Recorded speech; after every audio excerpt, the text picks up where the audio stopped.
Those of us hunkering down across the globe, this is a uniquely challenging. At Polar Bears International, we are inspired from healthcare workers to those overseeing essential services for one another. To those of us hunkering down at home, and we're committed to doing our part. At Polar Bears International, we are inspired by the ways people around the world are offering a special Spring Tender Connection and we're series. committed to doing Live our broadcasts part dedicated to you. learners of all ages. We'll be coming to you live, but especially to students who are learning. Offering a special Spring Tender Connection series. Live broadcasts dedicated to learners of all ages, but especially to students who are learning at home.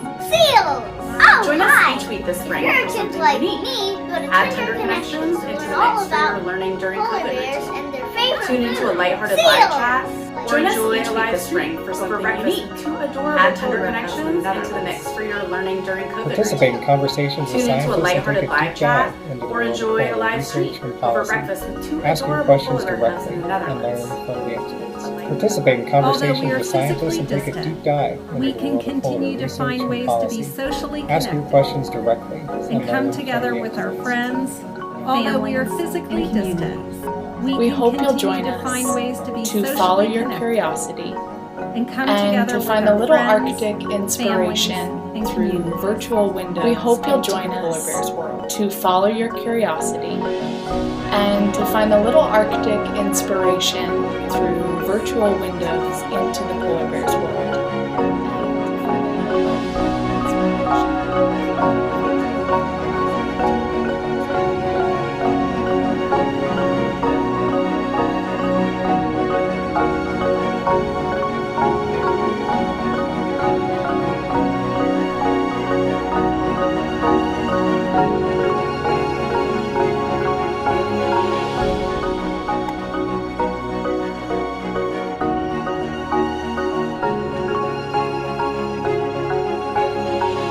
Hello and welcome to Polar Bears International Spring Tender Connection series. We're excited to try something a little bit new today. We are going to learn how to draw or paint to Polar Bears International with Allison McGree series. Allison McGree is a Bozeman-based artist who teaches K to grade art learn how to draw or paint local schools and does private lessons to small groups. Allison McGree is a Bozeman-based primarily teaches K to grade art classes. She works with local schools and does private lessons. You will see that her Allison primarily does with feeling and color.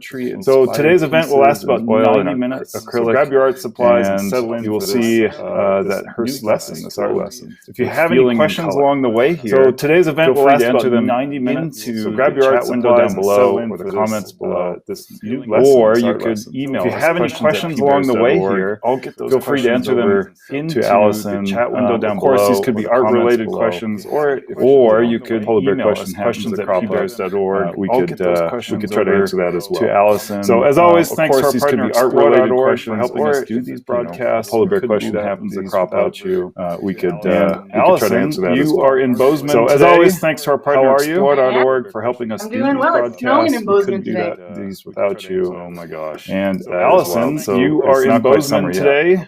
How are you? Yeah.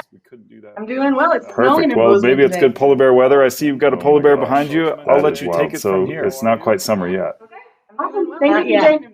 All right, welcome to Perfect. my Well, studio, maybe it's good polar bear ladies and weather. I see gentlemen. you've got a polar bear behind you. I'll let you love take paint, it from so here. I'm glad you're here to join. Thank you, PJ. A couple things before we get started that are kind of important to go over, especially during a time like this. So if you looked at the art supply list that I gave you, one of the things that started that are kind of that it's not really to go over, especially during a time like this. The most important thing for us now and always really is to create. One of the things that maybe stood out is that it's not which just means if you didn't have a canvas, grab a piece of cardboard now and always really is to create. And that process of creation is really important all the time. Which just means if you didn't have a canvas, grab a piece of cardboard, grab a mat on top of it. So try to think about minimizing the amount of materials all the time. So if there's something you possibly can, because you can paint over that with paintable another paint in our right on top. So try to think about minimizing the amount of materials you need to be as creative as you possibly can, because there are so many paintable surfaces in our especially during this time. So you do need a paintable surface. I have online classes, so if you do like to paint, please join me over at AllisonMcGree.com. I have especially during this time class every Tuesday morning, 10 a.m. Mountain Standard Time. So if you do like to paint, please join me over at AllisonMcGree.com. Let's talk about that stuff later. Let's get your material set up. Tuesday morning, 10 a.m. Mountain Standard Time. We have brushes, so try to have 2 brushes in front of you. In general, a large brush. Talk about that stuff later. Let's get your material set up. You can have as many brushes as you want. And if you do not have brushes, so try to have 2 brushes in front of you. In general, a large brush, make it a small brush, but you can have as many brushes as you want. The next thing you're going to need is a little palette. Feel free to use drawings of paper plate, or you can use a piece of cardboard, or you can get an actual palette or a piece of plastic. The next thing you're going to need is a little palette, and you can repurpose. So I've got my paper plate, I've got my use a piece of cardboard, or you can get an actual palette, paint or a piece of and a little cup of water. But a palette just means what we put our paint on.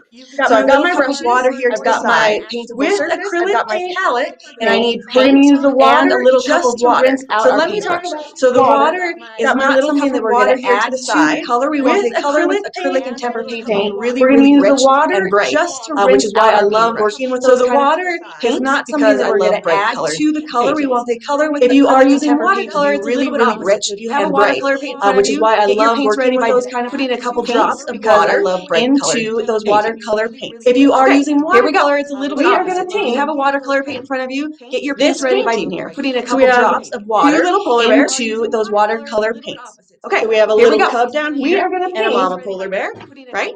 And what we're going to do first, so 2 little polar bears. We have this flat surface, and as a painter, your job is to make that flat surface appear to have dimension, and so we want it to appear like a photo does, where we have this flat surface, and as a painter, your job is to make that flat surface to look like real life dimensions, right? So we want it to appear like a photo does, where it looks 3-dimensional, or if you get the chance to ever see a polar bear in real life, you want it to look like real life, where they are in front of the sea ice down here is in front of this sea ice on the overlap. These polar bears are sitting on the sea ice, but they are in front of the mountain, and there is the full moon. So I've got all the overlap that we're going to be doing, which is in front of. We are going to start with the background and slowly build. There is the full moon. So I've this paintable surface in layers. So for this step, we are going to start with the background. Right now, there is no polar bear yet. There is no mountain yet, and there is definitely no sea ice in layers. We're going to start for this step. Don't worry that right now there is no polar bear yet. There is no mountain yet, and there is definitely no sea ice and water. We're going to start with a little bit of pink and the white, and we'll grab the pink. You can mix that up. So I'm going to have all of those warm colors, a little bit of orange if you'd like, and a little bit of white, and we're going to paint this area first. White and red. Paint this area set up a little bit, but all of those warm colors, a little bit of orange if you'd like, and a little bit of white. Now, as you do this, one of my things that I say in all of my painting classes that I think is really important is that you are an artist, right? So I want you to feel very, very. Now, as you do this, one of my things that I say in all of my painting classes that I'm not telling you to add, you are an artist, right? So I want you to feel very, very. Make sure that to realize that it's going to be easier if you go over that I'm not telling you to add for a while. Change colors that I'm not step by step with me, but that doesn't mean you have to. Make sure that to realize that it's going to be easier if you go over the steps and we learn those painted for a while. I think that's a really important thing to never ever, but that doesn't mean you have to do exactly what we do when we are creating. It should feel like a structured, too structured of a thing. It should feel more like you being very, very creative. So let's get going with like you have to do exactly as I say. It should feel like a structured, too structured of a thing. It should feel more like you being very, very creative. So let's get going with the yellow part. Now, our steps here are going to be using the large brush first. So in general, we have the bigger areas are going to be covered more with a bigger brush, and then as we are going to be using the large brush first. So in general, we have the bigger areas are going to be covered more with a bigger brush, and then as we add in extra layers, our brushes get smaller and more detailed. Remember, red and white make pink. If you would like to grab a little orange, smaller and more detailed. A little pink. Remember, red and white make pink. A little orange. If you would like a little bit of that pink. A little pink. Move this. Fantastic. If you ever want to make things appear a little less intense. White is really, really easy to add. If you want to go rogue, if you want to change the colors, if you ever want to make things appear the two colors of the color wheel. So if we add all of these colors, really easy to add. If you want to go rogue, if you want to change the colors, warm colors and colors of the color wheel. So if we add all of these colors, all of we're going to end up with a bunch of brown. So try to stick with your warm colors and let those dry before we switch. But we're going to do this warm colors. Separate the first sky here from the water here. Line across that's as straight as we can make it is what I'm referring to. The sky here from the water here. Is this line across that's as straight as we can make it is what I'm referring to. So if you look at my canvas, my thumb is this familiar, or that. So if you look at my canvas, my thumb, then I can give you an idea of where that is familiar, or that makes you feel my thumb. And I can give you an idea of line or two little dots below that. Then grab paint. So I'll do it with you. Let me find the middle line or two little dots below that. Find about the middle. I'm going to do it. So I'll do it with you. Let me find the middle. So find about the middle. And I'm going to do the same thing on this side. So find my middle. Find about the middle. Do what's below that middle.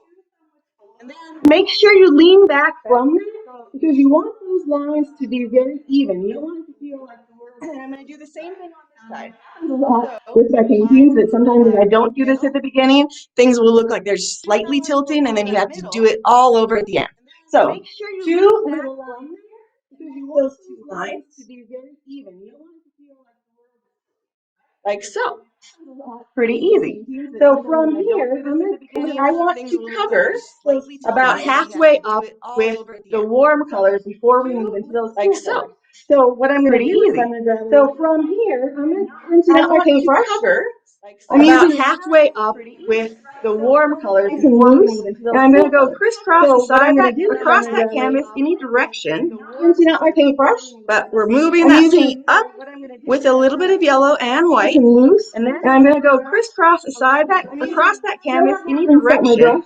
Check out my brush. But we're moving that paint up so with a little bit of yellow and white.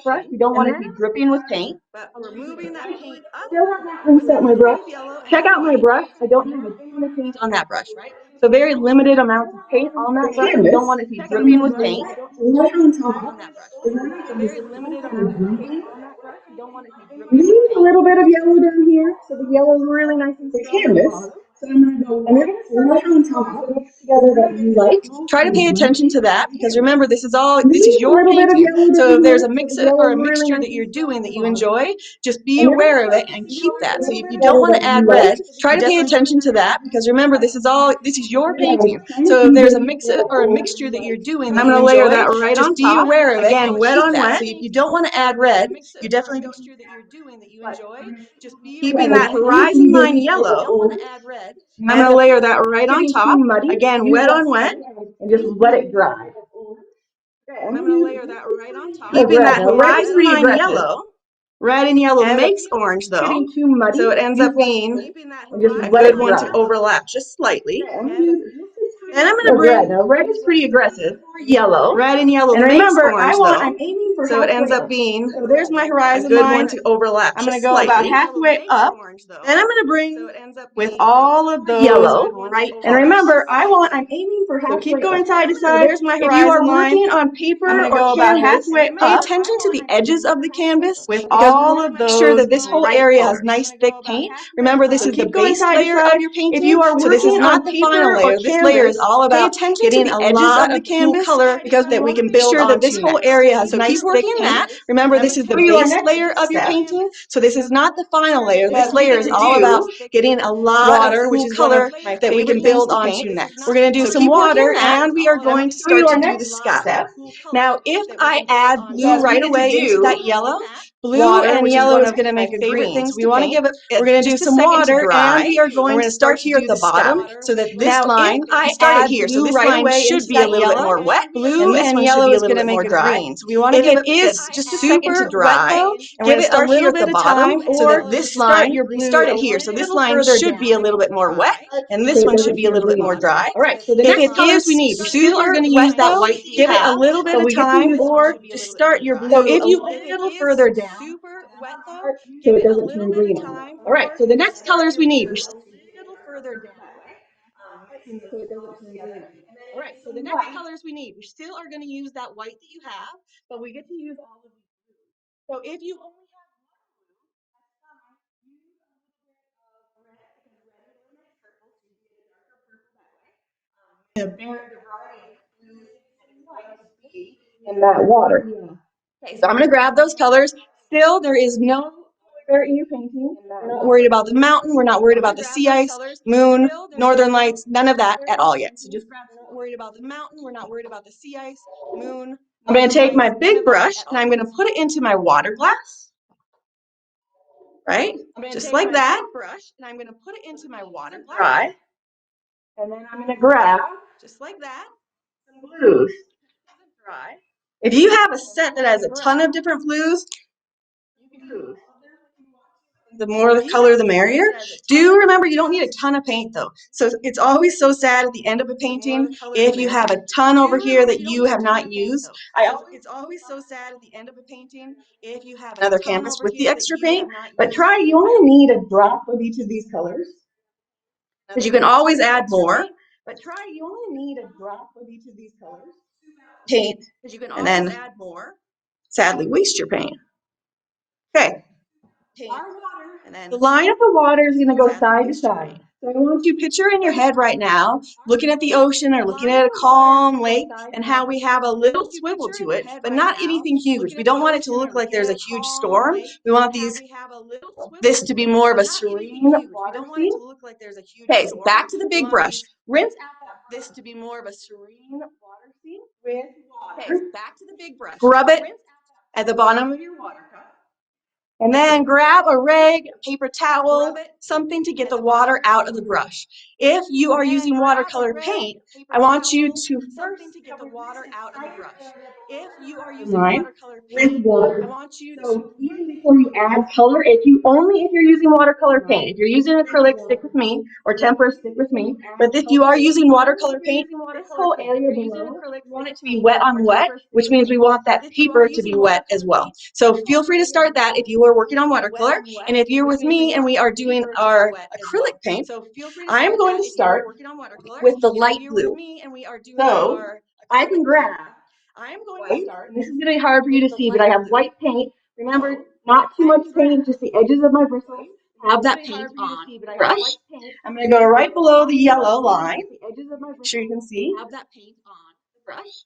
And I'm starting to use less pressure with my brush because I want that horizon line to be really nice and straight. So I'm going across that line. Always, always, always take your time. Because learning to have good craftsmanship, so taking pride in your work and making sure you do the very best job you can, is exactly what we want to be doing. So I put just a little bit of white paint here to kind of prime that surface. I know you can't see it, but I'm going to grab my light blue now. Not much paint at all. I'm going to go right on top of that white with the blue all the way up to that horizon line. And you see how it starts to mix in that really cool kind of soft way? All right, so one of the other things that is a tool and a trick that artists use to make things look more three-dimensional, make it more real life, is we use brightness of color. So because this water is further away, up towards that horizon line, and we want it to look like it's in the distance, we're going to keep it lighter at the top, and then we're going to move down to darker blues at the bottom. Now, don't worry too much about this because we will add highlights and shadows toward the end as more of our details, but just something to be aware of. So I'm going to grab dark blue here. I still don't rinse out my paintbrush, still not a ton of paint. And then I'm going to start to, here at the bottom, start to build that dark blue. And then I'm building up that dark blue all the way across the canvas. And overlap that light blue. And do you see how my wrist is still nice and loose?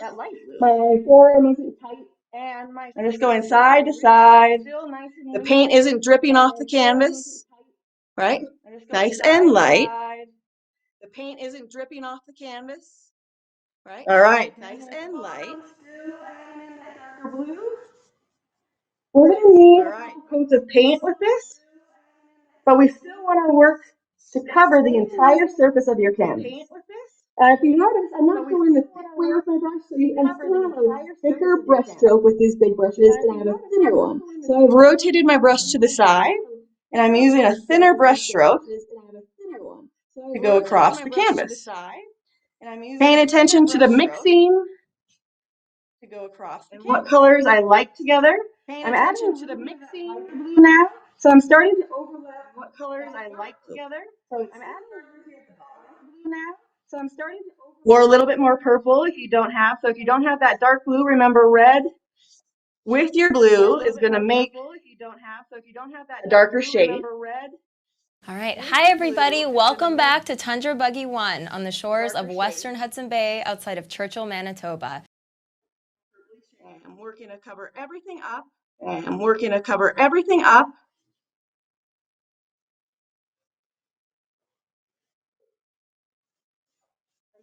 Look at that.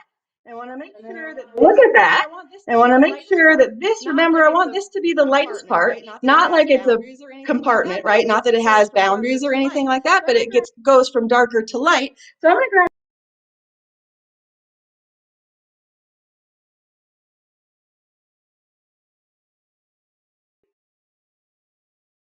and I am going to go right here. And I am going to go right here. Lighten it up. And just lighten it up. And you can see the little brush. And you can see that little brush. So do you see that little white line from the thin part of my brush? I'm going to add a little bit more blue. I'm going to add a little bit more blue. And as these dries, we're going to add more. And as these dries, we're going to add more to it. But just work on filling that area up first. If it feels like the paint is wiping away, so if acrylic paint or tempera paint is too wet, if you don't let it dry a little bit in between, it will start to wipe it like you're just cleaning off the surface with your paintbrush. So you might have to wait a little bit in between, which is why we're going to take a pause on this area and we're going to move to the top up here. I'm going to let you guys catch up because I know I usually paint a little faster than the online classes, but I'll go over all the steps we have. Those of you that are ready, you're going to use your blues again, but grab an itty bitty, like a smallest drop of black, tiny little bit. Okay. Now be careful with black. Black is a great color. Be careful with black. Extreme and great color. I like that it's extreme and vibrant and has a lot of power in it, but it can definitely take over a lot of your painting. We don't have too much black. We are going to do a little bit of an underpainting for your polar bears in a minute with black. And the reason for that is, I'm sure a lot of you know this, but polar bears have black skin. So I think it's a great way to show dimension with the polar bears and for us to remember that underneath all of that white, amazing fur is actually black skin. So I'm taking just an itty bit, small bit of black. And let's go over our steps so far. You found that horizon line. Remember that horizon line needs to be as straight as you can. But we're going to put a small brush over here. It will definitely help us tighten things up. So we're still just doing big areas of color right now. So we did the horizon line. We want it to be really yellow. Close to the horizon line. And as it goes up further from the horizon line, we're adding in our warm colors. Those warm colors always are orange, red, and pink. Always a little bit of color. Itchy, if you can see. Went about half of the way up. all we want to make sure you do is have a little gap. All we want to make sure you do is have a little gap here, and so we can fill in the dark sky and have some contrast there. So not a really big deal at all. Not a really big deal at all. We'll just paint the black and blue right on top of your warm colors, which should be pretty dry at this point. And below that horizon line, we did the water. And below that horizon line, we did the water. Our brush swiveled from thick to thin on the side of your brush.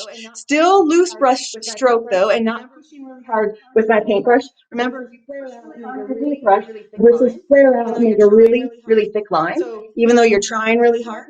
So light pressure with that paintbrush, lighter blue. So I use more white up here, and as I got further down, I got darker with the blues. They intermix, so there's not really any perfect. Remember, we are going to be adding more layers. And remember, we are going to be adding more layers to that. So the first part of this is just to dark and light. Those blues, focus on dark and light. All right, and we're going to use the same brush strokes that we have been using. And we're going to use the same brush strokes that we have been using. We are at this step going to be completely covering up the canvas. So top to bottom after this step is going to have paint everywhere. You're going to start at this line, right, at your the top, and you are going to just wait a second, and you are going to just switch the blues. Right to the blue, right? So you're going to go right to the blue, and the top part is when we do want it to be as straight-ish. We do want it to be as straight-ish. Favorite blue right now, whichever one. Favorite blue right now, whichever one is speaking more to you. Grab that blue, and then do a line as straight as you can. Concentrating to try to keep it. You can see I'm concentrating to try to keep it a nice, solid line. I mean, you're gonna have to dip again into the paint. And if you're having any drips or anything like that, use less paint. Going across, right? Right? So it might even overlap that yellow and the orange, that one color just a little line to do. And then after you get that nice line, and then after you get that nice line, cover this, everything to the top. Let's start with blues. The darkest part is light. The darkest part is going to play around with the top. But for now, just kind of play around with mixing those blues together, or mixing your white and blue together. And we're covering, remember, the entire surface of your painting. All right. So one thing I want to mention as we're doing this big space is that usually, inevitably, you're going to make a mistake, which is really, really, really okay. And just remember, one of my favorite quotes is that 1, everything is figure-outable, and 2, an artist never makes a mistake, which just means that you change your mind. The end of that quote is an artist never makes a mistake, they just change their mind. So if there's something you don't like, don't freak out about it. Just breathe for a second, let it dry, and then use the white paint and go right over the top of it, and you can if you have watercolor. It's a little bit more difficult if you have watercolor. But some things I do is my own work. If I do a drawing of something and I don't like it, or if I did a landscape and I turn away from it and accidentally do a big brush stroke on it, turn it into a cloud, turn it into a bird, look at it, be as creative as you possibly can.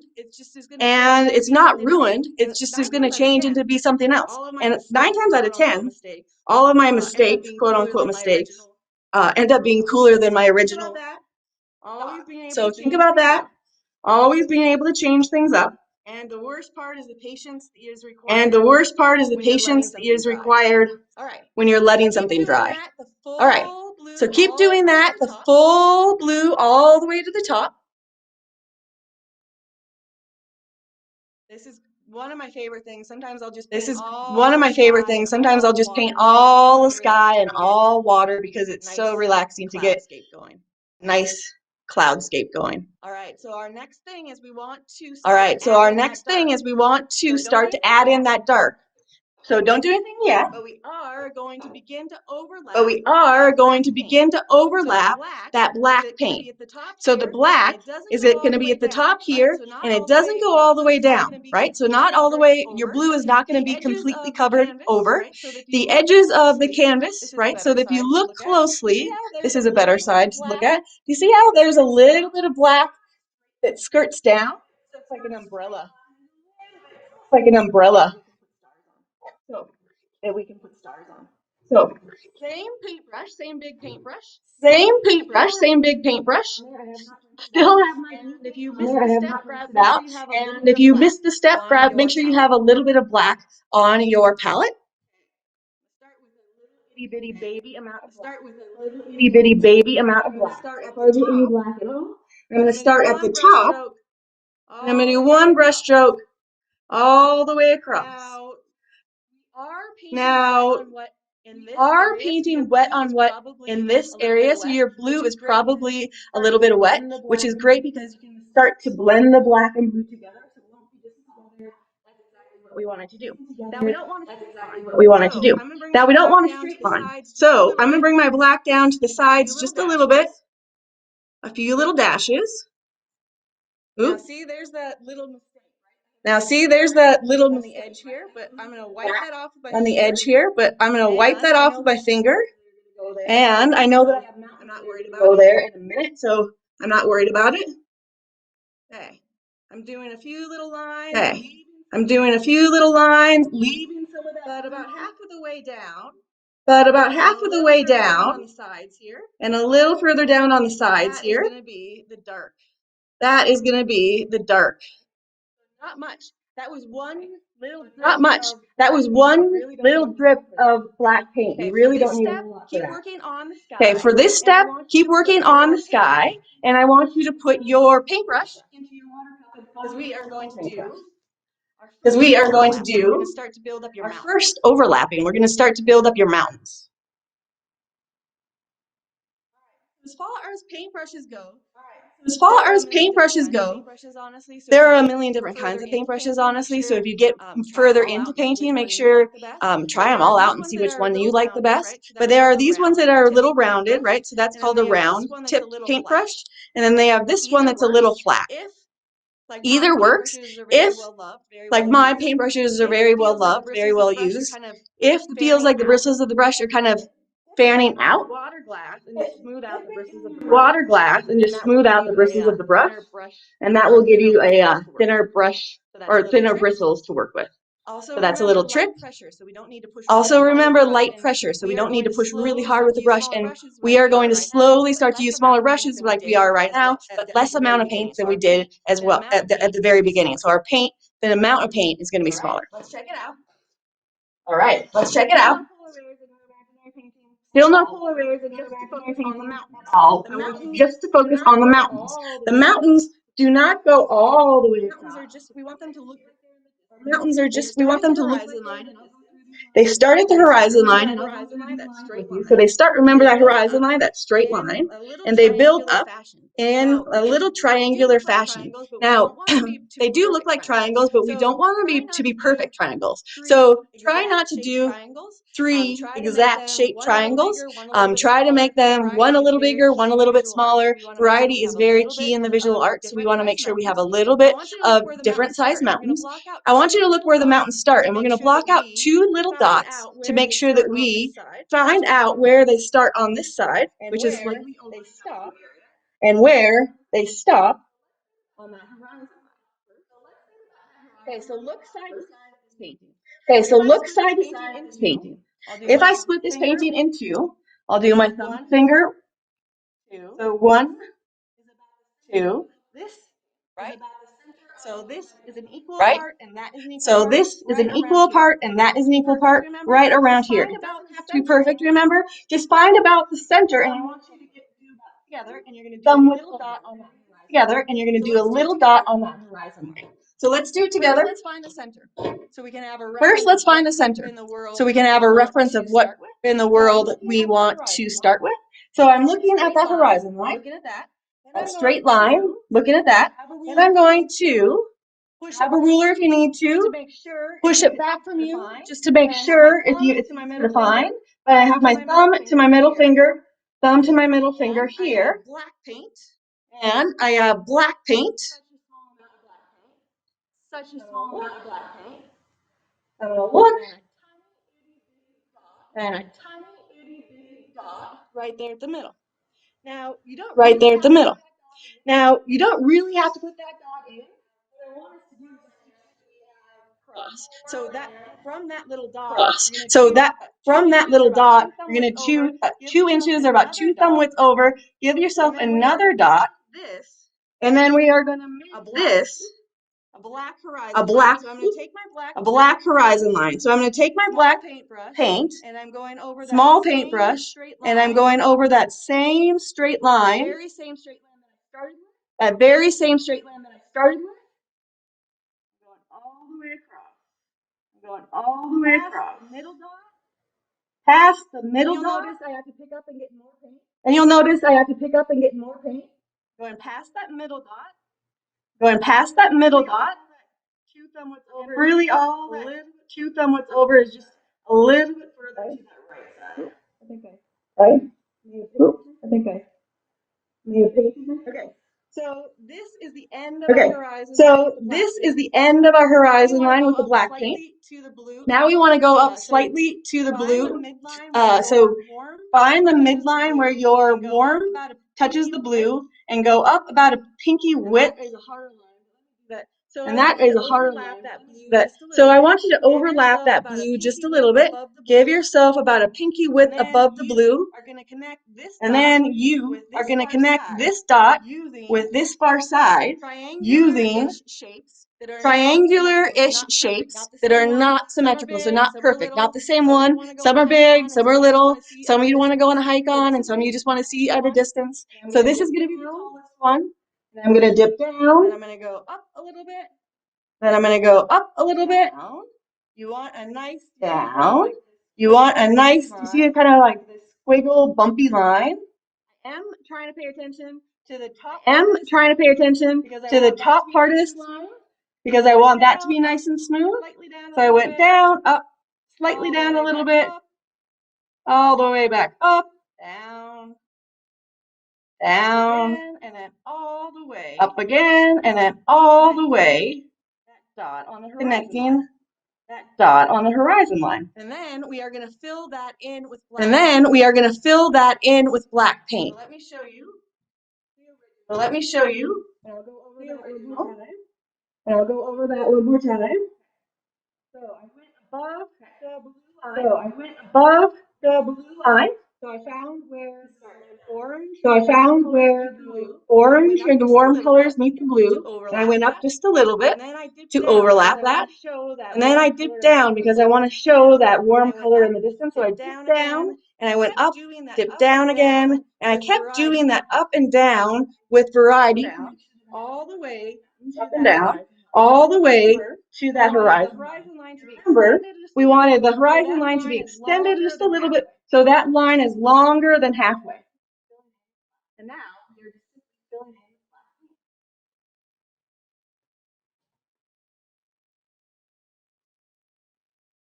Now with the bigger areas, grab a larger brush.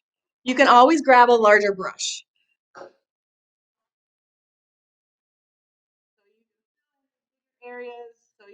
With a larger brush if you want to. With a larger brush if you want to. Which one you like more? But you'll start to see which one you like more with the smaller brush. Takes up more space. The bigger brush just takes up more space. Faster. I'm not dripping with paint. Just a very light layer of this paint. Still just a very light layer of this paint.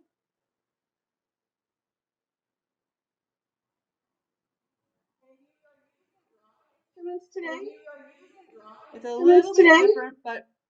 a little bit different, but we can build this out. In the same way. The overlapping is just a little trickier with a pencil. But I would advise if you only have a pencil, do the overlapping, draw it, sketch it out with watercolor paint, and fill it in with either watercolor paint, if you have it, or crayons, marker, something like that. The more you do a painting, the more you study something. If you did a painting of a polar bear over and over and over again, you're going to get better at painting polar bears. That's just how it works. You put the time in. So if you want to learn how to do a specific painting better, just paint it. You can do this a ton of times, and every single time you do it, you will learn something new about you and the way you paint. Okay, Our next thing is going to be blocking in the sea Our next ice. Thing is going to be blocking in the sea ice. So make sure you have white paint. And make sure you have a little bit of blue as well.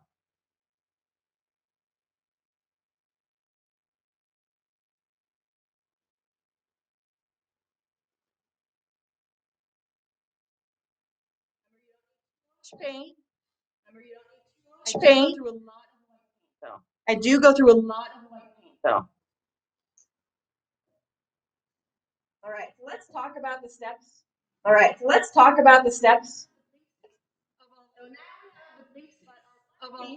Pretty wet, but our black paint is pretty wet. Like I said, there's going to be some shadows going into but at the end of the day, they're going to end up much more white with blue outline. So I do want you to think about the sea ice. We want that small sea ice, these little ones, the small pieces of sea ice, these little ones here, to look like they are in front of or closer to you, right? So if you were on a boat or something like that, you would see this sea ice and be able to touch that horizontal sea ice and touch that. Just because of this one is further away, just because of the way they sit on that piece further. So this one's further, that one's next, and then start with the itty bitty ones that are closer. To you, because then we can overlap. So what we're going to do is your bottom area, should be dry, pretty dry. I'm going to load these up together. And we are going to work on these little pieces of sea ice. So they are the smallest sea ice, right? Small. In the bottom of the sea ice is small. In the bottom of the sea ice is flat. So I want you to go over below. So here's my mountains that I just did. I'm going to go below those mountains and I'm going to do a little flat line. And then it's short. And then a little flat line that's slightly further up. And it's twice the size. So I have one dash here, one little dash that's longer here. But still just itty bitty dashes. Now once you look here, you see it's not a perfect side, a little bit of bumpy triangle. So remember, whenever you're drawing or painting, you choose simple shapes. That will make it way easier to paint or draw. So I'm going to do the small one first, and I'm going to just do a dash. Do a bumpy line with hardly any paint. Got a little bumpy piece of sea ice. Now our next one is going to be a little bit longer, right? Because the dash is already a little bit larger. So we're same thing, up like a little triangle. Voila. Second piece of sea ice. Now where these polar bears are sitting is the largest piece of sea ice. Okay? So stick further. So if you are further behind, so don't worry about the mountains right now. If you are still working on the mountains, let's block these things out together. All right. This bottom part of the sea ice. Is still straight. See it? It's still straight across right here. It's up just a little bit, but don't worry about that. It's going to be straight, and it goes behind the big triangle. So you are going to go behind that big triangle. So one line across. Push. Because it's behind that. It's going to go straight towards that. It's going to go straight towards that little piece of sea ice. And then we're going to do a wheel. So this is straight. So this is straight so far, right? From here, I want you to go towards the corner of your painting. So I went up a little bit with that line, like a rainbow. A little bit of a curve, like a rainbow, and then straight again. Now this piece of the sea ice is right underneath the mountain, right? So make sure it doesn't go past that small mountain. Always nice to look at things in reference. So if the mountain ends here, I want to make sure my sea ice lives in this little area. Now we're going to do the top part of the sea ice. And this one's a little bit rougher. But I want you to make sure that you want to leave that blue area. We are going to pretend there are no polar bears here and the layers still do not have polar bears in existence. And the layers that do not have polar bears in existence. Up and down. Here at the top, I'm going to go up and down. A smaller mountain. Kind of mimicking a smaller mountain. Way across. And I'm going to go all the way across until I find the edge of the sea ice. All the way below that mountain. And then I'm going to just do a little line, little rounded line.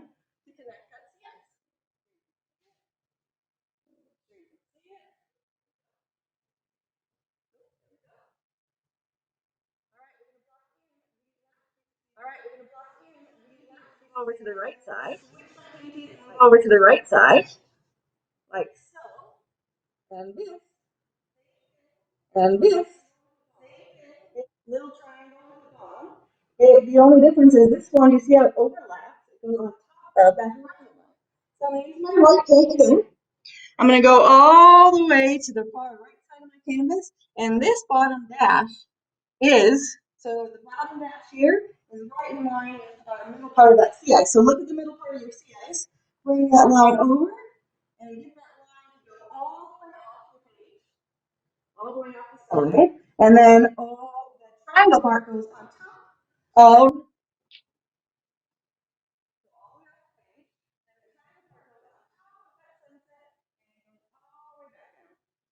Okay, I'm going to go over all of those steps one more time, so if you got lost anywhere, you can catch up. If you are ready to go, fill those areas in with white. So fill your sea ice in, just like you were doing a coloring book. Just fill it in with flat white paint. You'll start to notice, you can see that the blue underneath the white, which will give it a little bit more dimension, which is awesome. So we'll fill all these in, and then I'm going to go over all of those steps to make sure everybody's caught up. And then we are so close to painting our polar bears.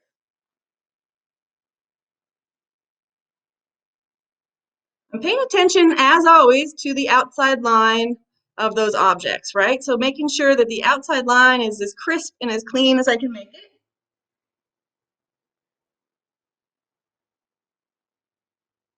Now, if you're anything like me, a lot of times I'll come back to a painting later. So throughout the day or week, or if you do this again, feel free to always come back and you can kind of add things or tweak things or add or take things away. So for me, I always give myself permission to grab a painting literally off the wall. So you can see some of the paintings behind me. I'll grab them off the wall and add something if I need to. So when people ask how long a painting takes, it's really hard. You guys are going to finish the painting in 90 minutes today, but it might not be finished, which is totally fine.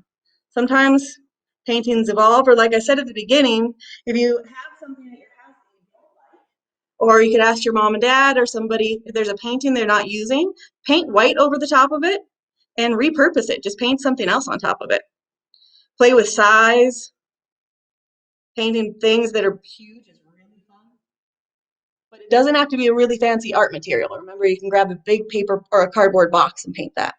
Okay, we're filling in the sea ice. I'm going to go over all those steps that we did first. So we have 4 pieces of sea ice, and we want it to look like the ones in the front are closer to you, right? So what we did is we had 2 little dashes, one small and one longer, on the left side of your canvas. From there, we did little lines that went up like a little triangle, a bumpy triangle. So I went up, but the bottom part, that's important. Make sure the bottom part of your sea ice is nice and flat, so it looks like it's actually part of kind of floating in the water there. And we're going to add some shadows to make sure that it feels like it's in there, but we want to make sure that line is nice and straight. So on both of those, then our third piece of sea ice is a little bit different. But remember, if I look at the mountains here, the sea ice is right below in that same area. So if I put those mountains down, you see sea ice down there. So don't pull that sea ice all the way across your page. We want to give some empty space over here as well. So this third piece of sea ice is flat. And it goes behind, so the second piece overlaps on top of it. So my flat line went straight. I had to pick up my paintbrush, continue that line across, right? So still flat, and then it curves a little bit. So I went up with a little rounded line, then I went across again, And then remember that top line is a little bit more wiggly. So it went up and down, kind of like mountains, just a little bit. And then I connected with a curve right on this side. I made sure though, and if you lost any of that blue, you can always bring it back. We want to keep a little separation so it's sea ice, blue water, mountains. Then our last piece, our fourth piece of sea ice, goes off the page, so a little bit different. The bottom is still straight. It's higher up, right? So if I look at that third piece of sea ice and I bring my paintbrush over, I see that the bottom is right split between, right across from that sea ice. So there's the bottom. It goes up into the sunset and it goes off the page. Easy. Triangle. Okay, so let me check. Okay, your sky should be pretty darn dry right now. So we are going to put in your full moon.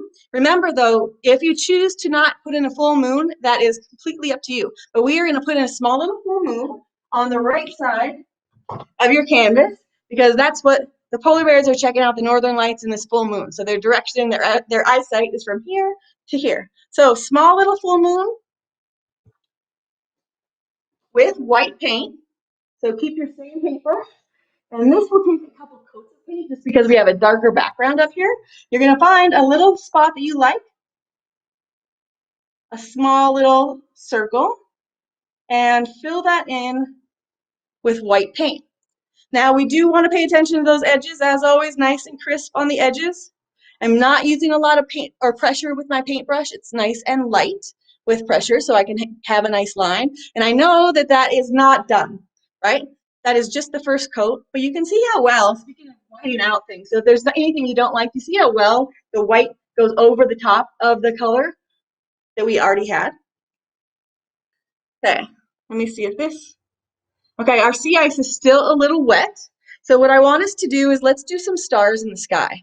Two ways to do stars in the sky. You can use the bristle of your paintbrush.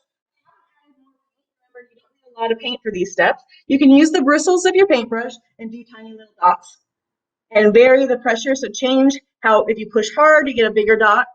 If you do light, you get a smaller dot. But feel free to flip it over too, and in that back part of your paintbrush, if it's like that, I use this a lot for stars because it ends up being a perfect little dot. So our stars are all the way up in the sky between that blue and black area. So you can have as many stars if you want to get into constellations. You can definitely do that. But the stars are all up here, all the way across your sky. So we have filled in the sea ice with our first coat of white paint. We gave ourselves a little full moon with the first coat of white paint for that. You can see that we're going to add some yellow to that full moon, but that's not quite yet. We're letting the black paint dry and the sea ice dry while we put in some stars. So let me catch up to your stars. I like the back part of the paintbrush. It seems to have more of a nice rounded touch. But play around, see what you like.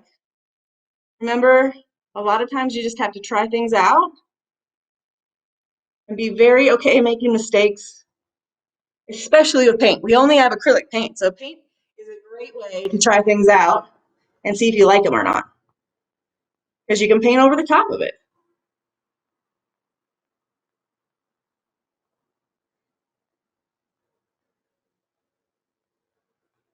And keep on doing stars. Remember, if you have any questions for me, holler at me. There's that chat that you can ask. And if you have questions after this, remember, you can find me at AllisonMcGree.com. So feel free to ask me any questions, especially if you view this later, or if you get stuck at any part, send me a note. Okay, so I've got the stars in the sky.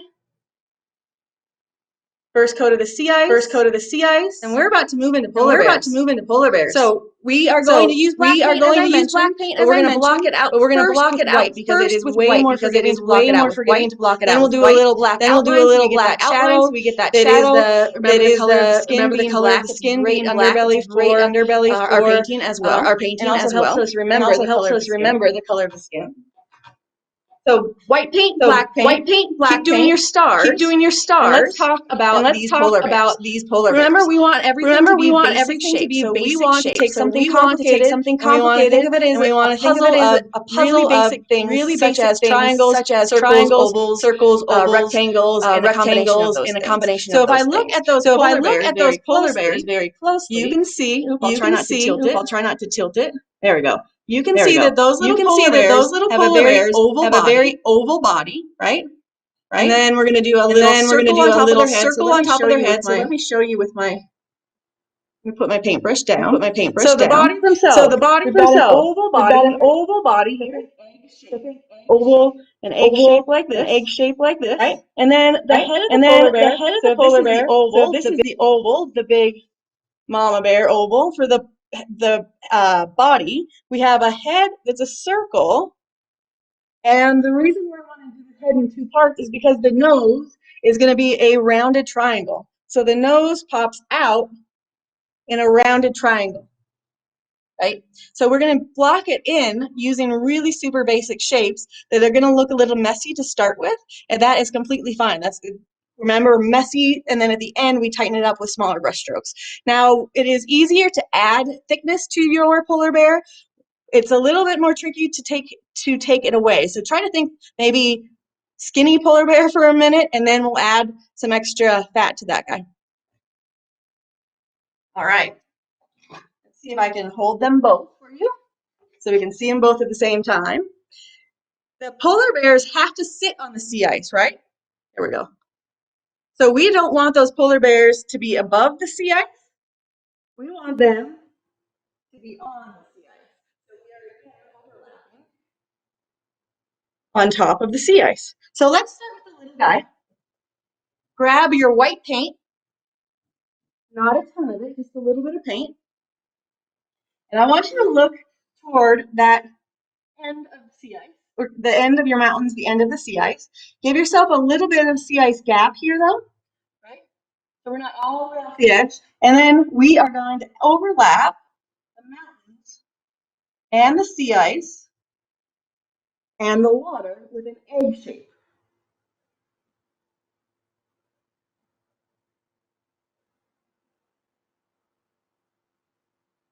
Okay. So it hasn't gone above the mountains. You'll notice that this little guy is small enough to be right on top of the mountain. All right, so check this out. The next part is going to be the circle. And the circle is going to be the head. So remember, every painting is a story, right? This story is about these two polar bears sitting on the sea ice and looking at the beautiful sky. So we want their head to be pointed in a certain direction, which is more the triangle, but it's kind of take note. So if you're looking in a certain direction, your head points to that direction, right? So we're going to give yourself, or you're going to overlap that oval with a small little circle. And the circle is a little to the right. So do you see how it's not straight on that oval? It's a little to the right. Exactly where you want it to be. Now the triangle, think of it as an arrow. Right? So if you have an arrow that points at something, it's very similar to this. Point it at the full moon, but give yourself a little rounded edge. So at the top of that circle, I'm going to point my arrow at the full moon. And then I'm going to round it down just a little bit. So it looks kind of goofy. It'll help give it a little ear. So on the back side, give yourself just a little drop of paint, like a little rainbow shape, and then fill in that polar bear. Now fill in the parts that you want to commit to on that polar bear. So if there's anything you want to change, it's easier to do so without filling it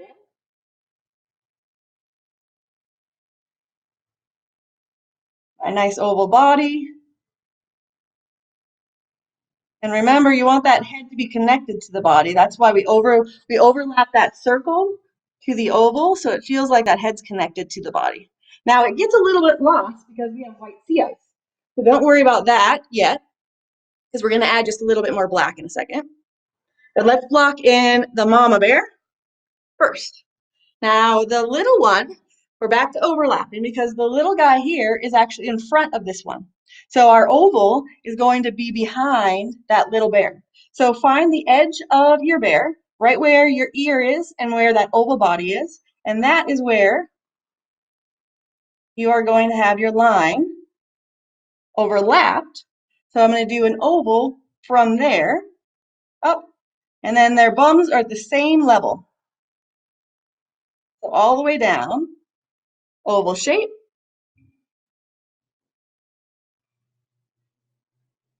But it's behind the little guy. So I make sure that little body is right in front. Okay, now this polar bear is gazing kind of down a little bit, taking a look at the cub, right? So the head shifts a little bit. The little one's looking more up to the full moon.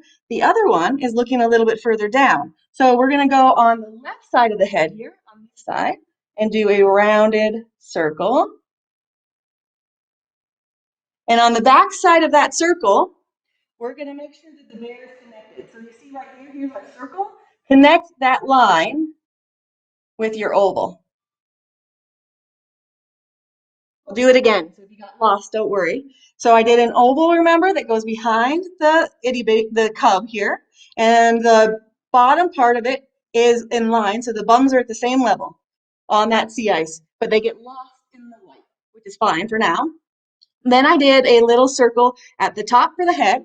And then I want to make sure that that circle for the head is connected to the body. So I did a nice rounded line here on the edge. And then I'm going to give myself a little rounded triangle that moves down. So here's my little triangle and it's moving down. Remember, pointing, this mama bear is looking at the cub. So that's why the arrow is moving down.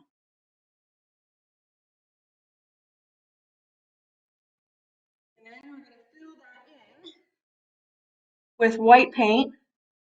And then we'll do the black that I was talking about for our next step. So fill that whole body in with white paint.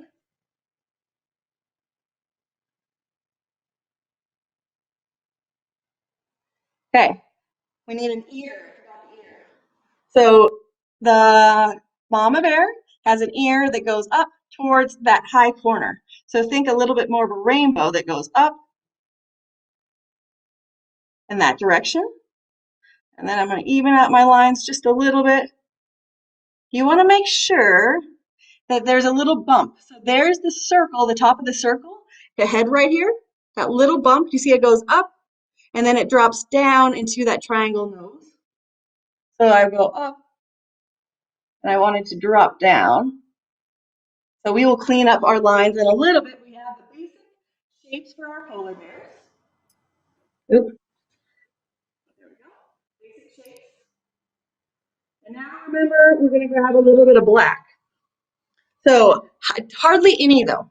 Not a ton of black at all. Just a little bit. White on my paintbrush, so it's going to be a little bit more gray. But I want to do a few committed lines with the black. And then we're going to add a few more details. Not the whole thing with black, but we'll add some more details. We're going to go back the exact way we did before. So find the body of that little bear. Use a thin brush stroke. Keep it as light as you can. And then bring it all the way around the outside of that bear. That oval shape. Without going at the top. So I haven't connected at the top because now the head is on top. And here at the bottom, I'm going to put a little tail in. So a little half circle at the bottom. Very cute little tail.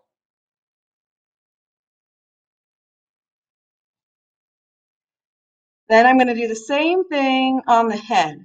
So the bottom part here, this line where the circle meets the nose, is overlapped on the black, but we want it to be nice and even. We want this line to be smooth all the way up. If your paintbrush is getting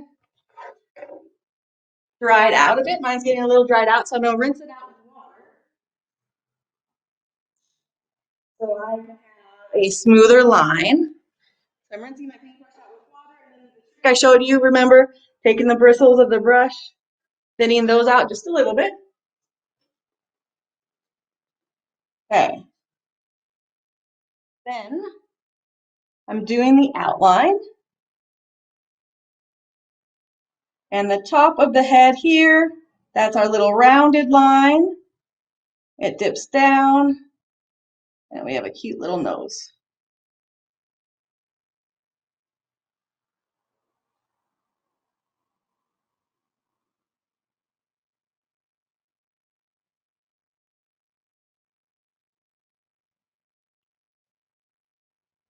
Okay. Now my black line, my little outline went up into the orange just a little bit. As a little trick, it went right into the orange just a little bit. So I'm building up the edge of that mountain with the black that I have, just so I don't have a really big outline for the bear. Then the next part here, let's do a tiny little dot. So take a look at his ear. Hopefully you can see the ear. We're going to do a tiny little dot of black inside the ear. And a tiny little dot at the edge of the rounded line. So where that rounded line goes into the nose for the bump, do a tiny little dot there. And then we are going to do an itty bitty nose and an itty bitty smile. And these, the smile is just that little half line. Let me show you a little closer up what we've got going. So we're still going to add more white paint to this, but what we have here, I have outlined everything with black. And I know that, remember, we still have that white to go over that dark shadow. And then I have a little eye, tiny little dot, right where that rounded kind of forehead part of the bear meets the snout, where the nose is going to be. There's a tiny little eye, and that eye is directing him to be looking at the moon. So that's where the eye is. Then we have a little half circle down here at the bottom, little smiley face. Use it as light pressure as you can, because that's a small line. Another little trick is if it's too thick, let it dry, because we're going to add white paint to go over the top of a lot of the shadow. So we can add to that line to thin it down with the white paint in a minute. Then we have a tiny little dot for his nose. Remember it's pointed up, so the nose is at the top of that snout. Okay, so keep working on that. We're going to move into the mom, and we're going to do the same thing with the mom. Nice thin outline with our really thin brush. Light texture, or light pressure.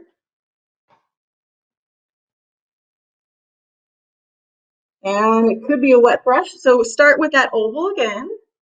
This one is behind that one.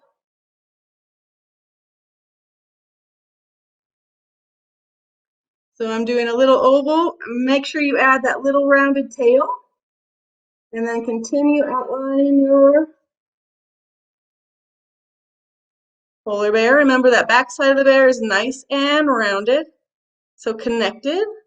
Then I go up to the ear, all the way down to the forehead.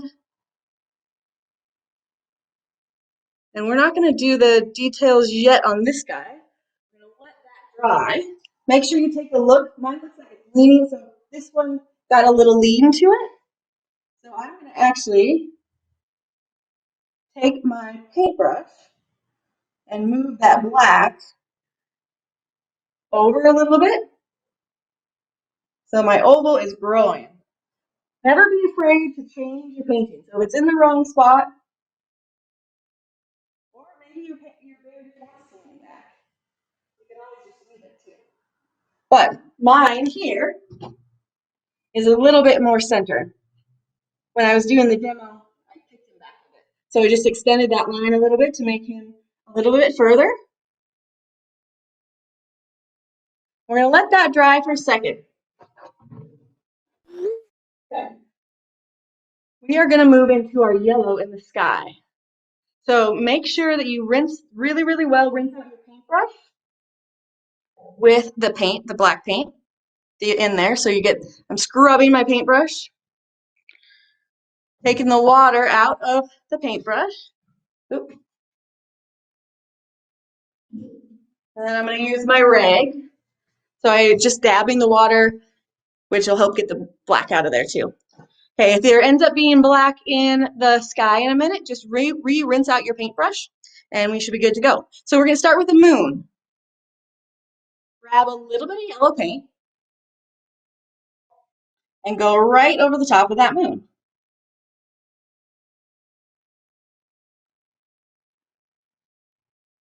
You can always thin it down, so I'm gonna grab a little bit of white.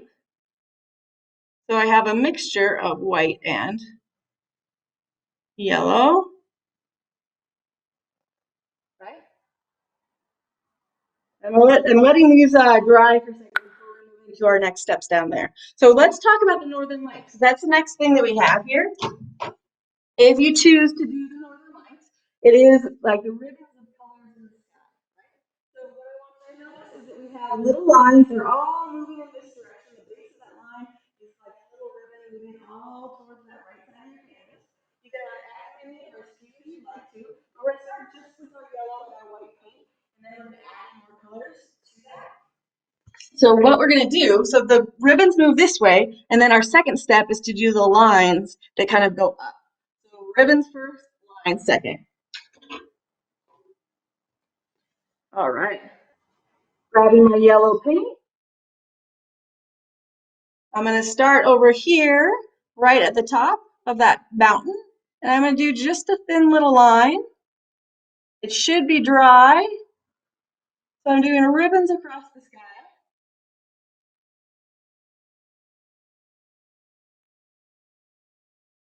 All the way across. And as many, like I said, or as few as you'd like. Okay. So I've got those ribbons. Still just yellow and white paint. Now the lines are going to go up. So your lines here, look at the side of your canvas. The lines are going to go up from the ribbon. You want to go straight up and down, not at a crisscross. So from that ribbon, I'm pulling the lines as straight as I can. Up. Some of those lines are going to be nice and long. Some of them are going to be smaller. But you can see all of those lines here are up, straight up and down. And still stick with just the yellow and the white for now. And we're going to add in more colors in there.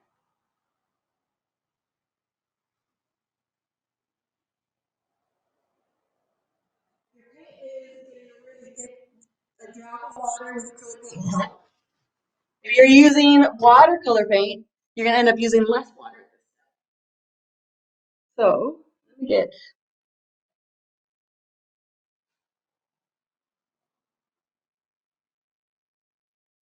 the smallest brush you have is the best one to use for this one. So just use the edge of the brush if you have a thicker one. And then little lines. And the paint is wet, so you can even pull the edge. You can even pull the edge of that ribbon up.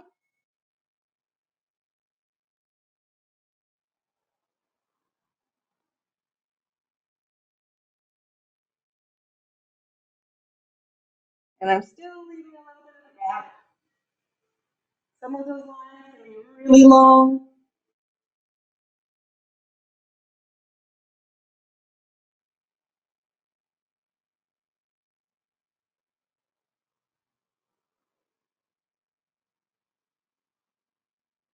They overlap all the way up to the top. So those lines are going to go into that black area. You won't see them as well. They can be in that lighter area where the sun is setting. You just won't see them as much.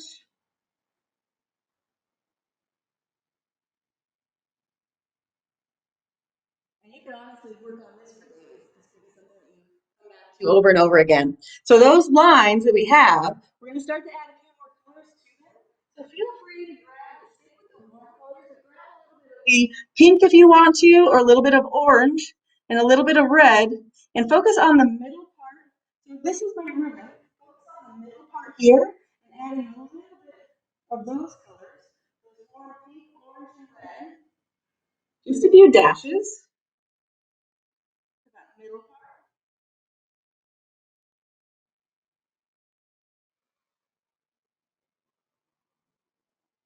And the lines are still straight up and down.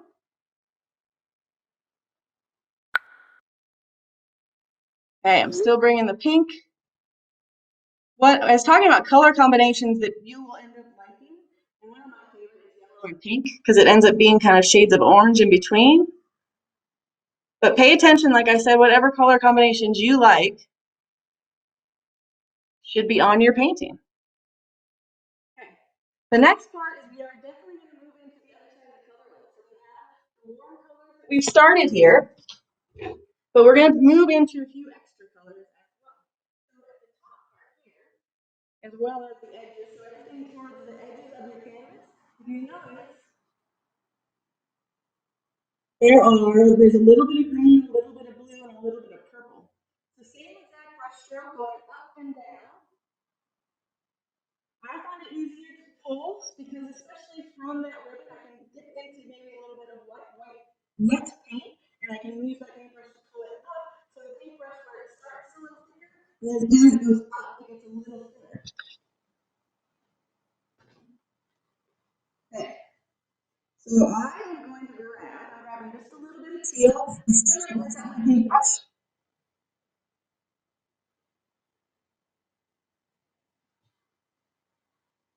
And you can see, like I said at the beginning, you use less paint. So, this one is just a few little drops of color. Always remind yourself to look away from your painting, as in step away from your painting. Look at it from a distance. Walk to the other side of the room. Take a little break. It'll help you see things more clearly. A lot of times we get really focused on something, and sometimes that makes us really frustrated. So giving your eyes a break will help. Okay, I'm going to put a little purple on my palette.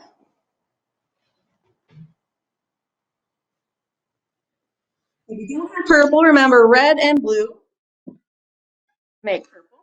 And remember itty bitty amounts of paint. So I'm going to grab a little purple and a little green.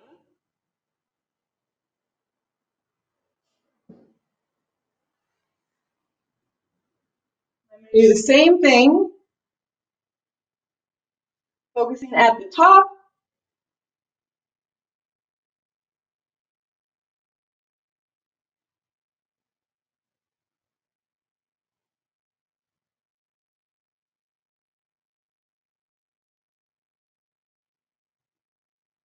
Some dashes of color.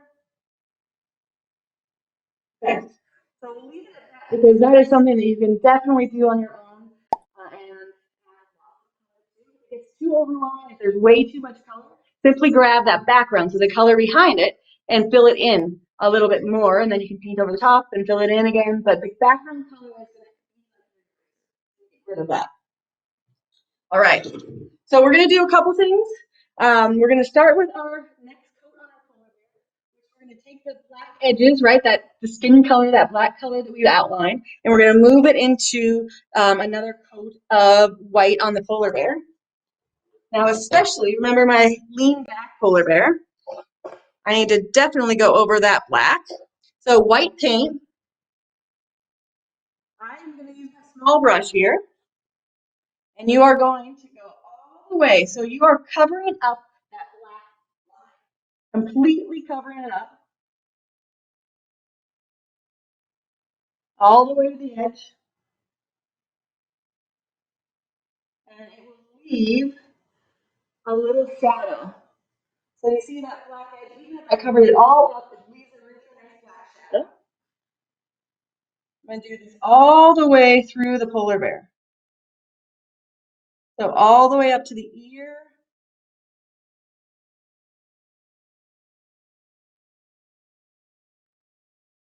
And you can see I'm holding my breath almost when I'm doing this.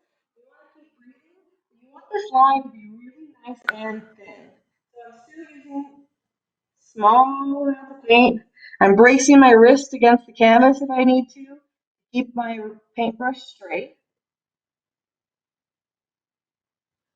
And I'm taking my time as always. Covering up that nose. right? So you can see it already starts to look better or less wild. All the way to the tail. Make sure you fill in that middle.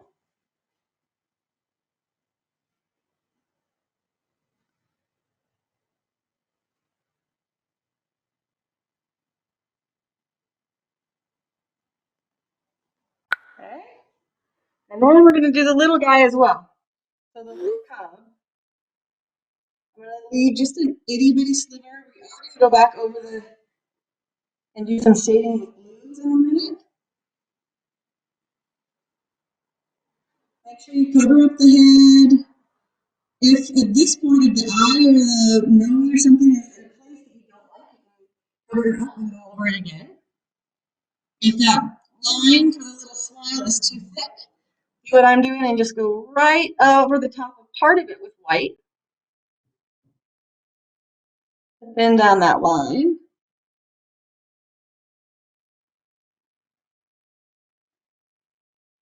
Okay. So we filled in both of those polar bears. We're going to let those dry again for a minute. And we're going to do a little bit of the extra layers that are going to be on the sea ice and on the water. So make sure you have your blues ready and a little bit more white. And I'm going to throw this at you because it's nice to study, right? So the shadow part, that dark blue, is going to act as our shadow. And it is going to be in the water, but it's really specifically underneath each of those pieces of sea ice, just to ground them a little bit. So start with whatever you have that's a dark blue. I'm going to take my paintbrush and rinse it out. Because with dark, remember, I don't want white on the paintbrush. I'm going to take my dark blue paint, and I'm going to go right a few dashes, side to side. I'm going to make big brush strokes, go with the flow of that water, but side to side, right underneath that sea ice. We see a little shadow. So it's right underneath it. A few little dashes. And vary the size, so you don't make it a perfect straight shadow. It's just a few, so it's still water. This is just a darker version of the water. I'm going to go right under the sea ice here. A few extra lines.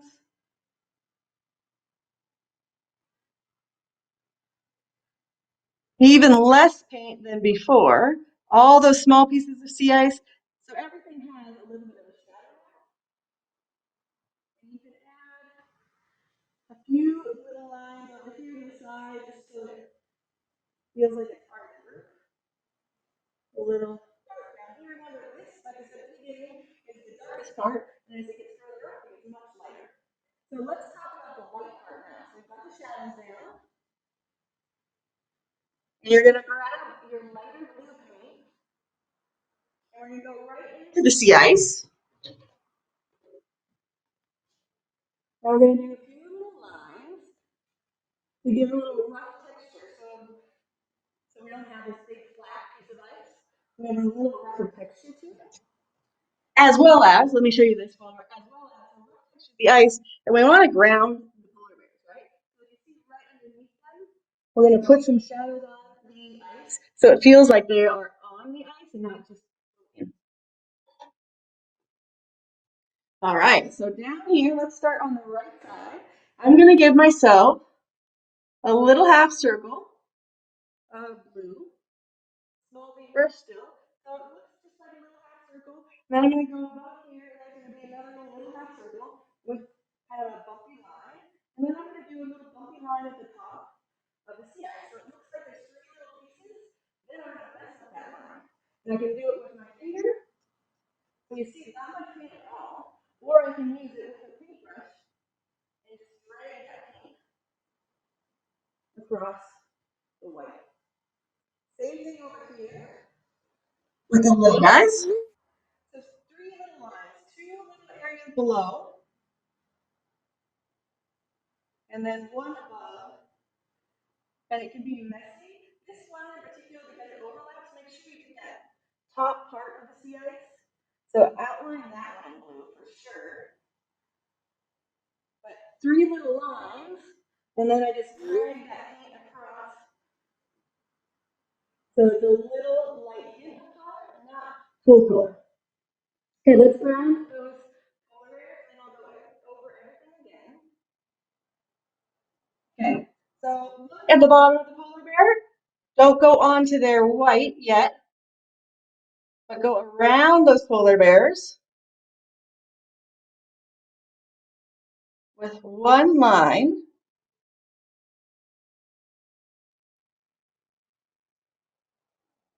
Of blue paint. So you're going around the bottom of that polar bear and just outline it with blue paint. You kind of with the rocks though, because we don't want it to look like an outline. So I'm going to drag that color across the sea ice, side to side. I did not have any extra paint. So I just outline those polar bears and drag that paint across the sea ice. So now it feels a little bit more grounded. And throw that in there as side to side lines. So think of your moon as your light source. So the shadows are going to be on the opposite side. The moon is on this side, you're putting the shadows on the other side of those bears. Okay, we're getting really, really close. So what we did is we did 3 little lines on each of the pieces of sea ice, the small pieces, and then we scuffed it, wrapped up those lines, so it drug the paint across. Remember, if you get too much paint, just let it dry, or you can wipe it away with your hand really quickly and go back over the top of it. But we don't want sloppy amounts of paint because it's really hard to work with sloppy amounts of paint.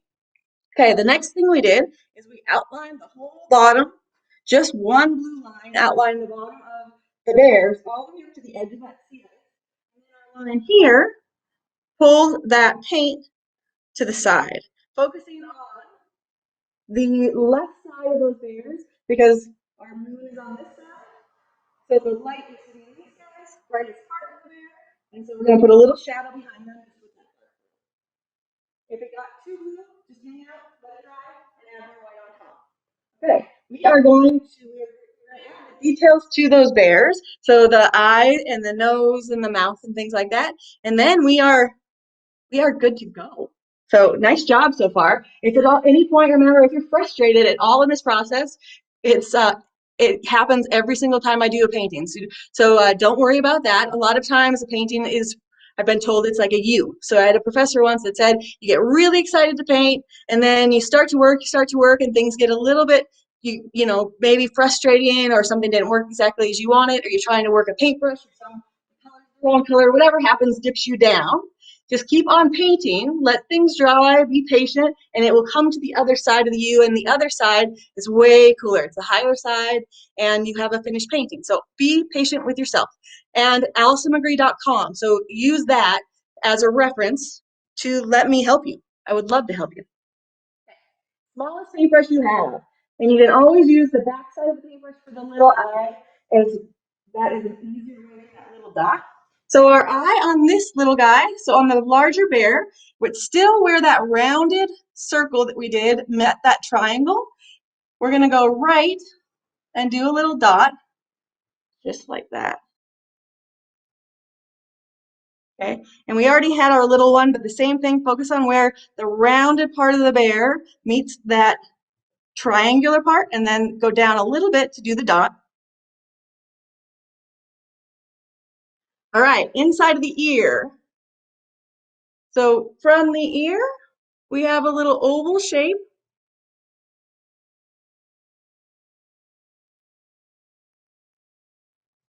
Like so.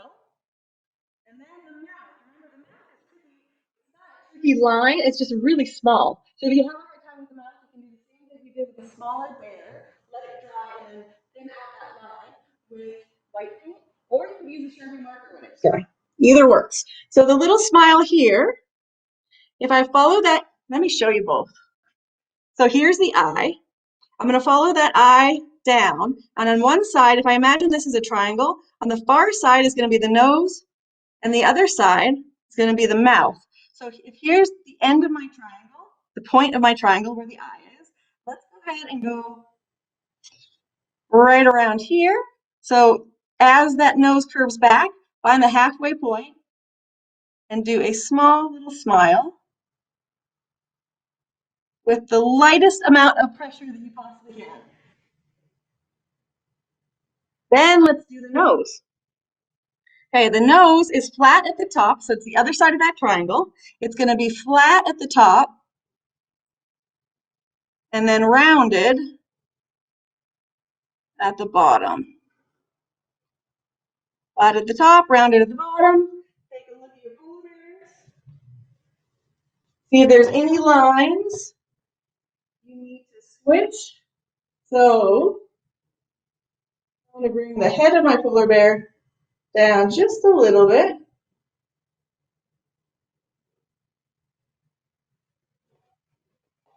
Like so.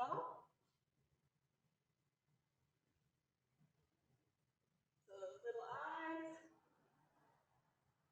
And if you switch anything up like I did, just go over the top of it as soon as it's dry. And you can move those lines around forever. Okay, last thing. If you notice, there is a little blue, just like we had on the sea ice, there's a little blue on these bears to separate them a little bit. So 2 things that you can do. If you have time to, you can go on your polar bear and use a ton of white and build up the texture of that polar bear. Just do small little brush strokes all the way across your polar bear using the white paint. And then the other thing is grab the teal blue. Go ahead and give yourself a little outline around that polar bear. So if you look really closely, you see that small outline. In addition, there's one thing we have this little line for the neck. So, gotta fix my polar bear, but the little line for the neck goes inside, just slightly, and then all the way around. Okay, so we're working on the outline, and then do a little shadow at the belly of the bear where they meet, and make sure that line goes across. And that is it, ladies and gentlemen. So please make sure, I would love to see your paintings. I'm going to bring this one up. I want to see them. So if you have Facebook, find me, tag me, Allison McGree, or grab my website and show me in one of my contact forms. So I'd love to see if you do this and if you enjoyed it.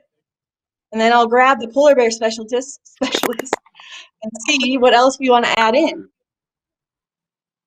There's a lot. Hey, so I've been paying attention. I didn't have my crayons ready here, Allison, but you guys all created some beautiful art. Thanks so much for helping us out. We did have one question that came in. I didn't want to interrupt you, but we had a question that came in that said, what's your favorite type of paint? And do you ever combine paint with ink pens? I do, yeah. No, okay, favorite type of paint is a hard one because I love oil paint as well as acrylic paint. And there are so many, the variety of paint, the types of paint are huge. There's a lot of different kinds of paint. If I am painting outside, I use mostly acrylic paint. They're easier to carry and easier to clean up. And those ones, I have a slow drying acrylic. Trying to see if I have it in here. It's a slow drying one so that the sun doesn't set it so quickly or the heat doesn't set it so quickly. If I'm using a class style, like this style of a paint, low quality paint works really, really well because it's thinner. So I use a lot of this Craft Smart paint. That's what I've been using today, Craft Smart paint. If you are in the Bozeman area though, I have these art kits.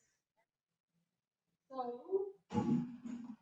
this is a higher quality paint, meaning it's going to be a little thicker, but they work really, really well. There's not like 32 different colors of them, but they're rich in color.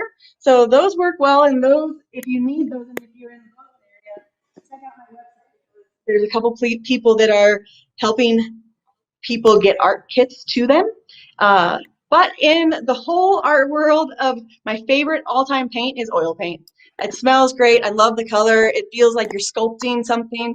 I have not done a lot of ink work, honestly, but I'm all for experimenting in mixed media. So I hope that people try that out too.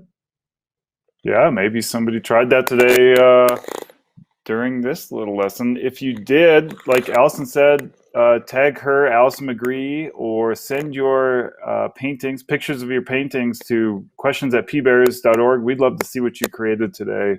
Yeah, we'd love to share that with our community. So Allison, thank you so much for taking the time to reach out to our community and to yours today to help us paint polar bears in the Northern Lights. Your creation here is absolutely beautiful. I love it. Thanks for having me. Thank you all. Yeah, absolutely. And I just want to shout out again to explore.org. Thanks so much for helping host this broadcast. And definitely visit AllisonMcGree.com for more painting instructional videos there. She does these quite often. So a great release here if you're looking for activities while during this challenging time. So thanks for everybody for joining us today. Thanks to the Polar Bears International team for helping us with all the support in the back end today as well to help make this happen. And we will be back next week talking more about polar bears Tuesday and Thursday. So please join us, and looking forward to seeing everybody next week. So have a good weekend. Bye-bye. Awesome. Bye, guys.